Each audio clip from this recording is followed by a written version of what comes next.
And now turning our attention to the DRC's neighbour, Uganda, where a prominent opposition leader has gone on a hunger strike.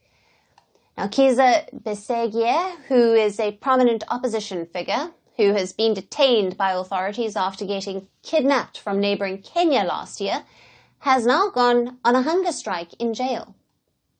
On Thursday, his wife took to social media platform X and informed that her husband was on a hunger strike after being detained illegally. She added that President Yoweri Museveni's regime was fearing Besigye's defiance more than it respected the law. Meanwhile, following media reports, Besigye's lawyer said that the opposition leader began the hunger strike in protest that aimed to show his discontent with the detention. Disposed, that is a matter of fact, since Friday, but also as earlier communicated by the Honorable Winnie Byanyima, he had contemplated going on a hunger strike out of frustration and disgust with the impunity going on because right now he's in illegal incarceration.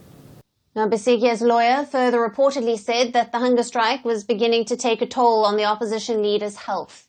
He noted that Besigye needed specialized care that health authorities in the prison were not equipped to provide. They evacuate him, take him to a facility with capacity to deal with his condition.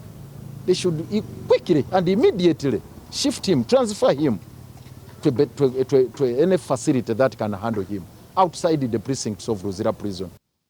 However, a spokesperson for Uganda's prisons has reportedly denied that Besigye was on a hunger strike. Now, Kizza Besigye is a member of the Forum for the Democratic Change, or the FDC. He ran to become the president 4 times, but lost every time. He is a trained physician. He was once the personal doctor of President Museveni. He is also a former military officer. He was also once a close ally of Museveni, who has been ruling Uganda since 1986. However, later he turned into one of his biggest critics. He has faced dozens of arrests since he joined the opposition over 25 years ago. Now, in November last year, Besigye made headlines when he was detained in neighbouring Kenya in what senior Kenyan foreign affairs officials described as an abduction.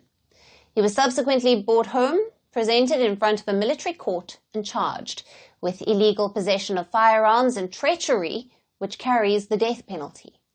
Additionally, he has also been accused of inciting violence when he led a protest against high commodity prices in 2022.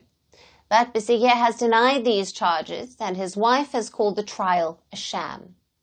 For context, Besigye's trial has come at a time when Uganda has been significantly cracking down on opposition. Several prominent opposition leaders who have sharpened their criticism of Museveni have been arrested and put on trial in military courts in recent months.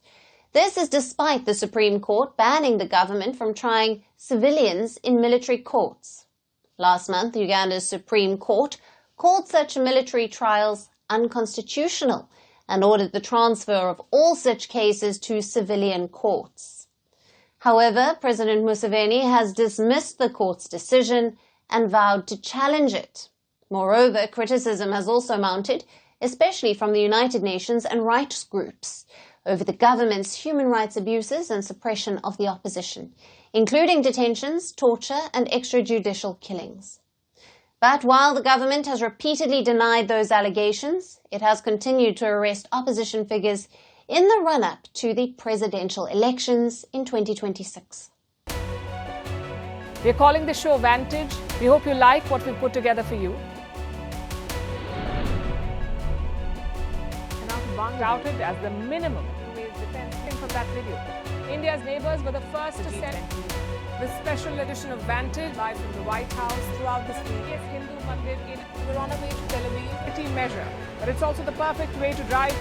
I don't think Prime Minister of Bhutan, Sherin Tagwe. Welcome to 60% of the world's office. Prime Minister Modi did the iron. We were actually. How are you doing? How do you like? It's been 1 year since that meeting. Iron bars separate you from the outside. Out the vote effort. Trump had, it says, and at $4.3 trillion. 4.3 300 billion by 2030.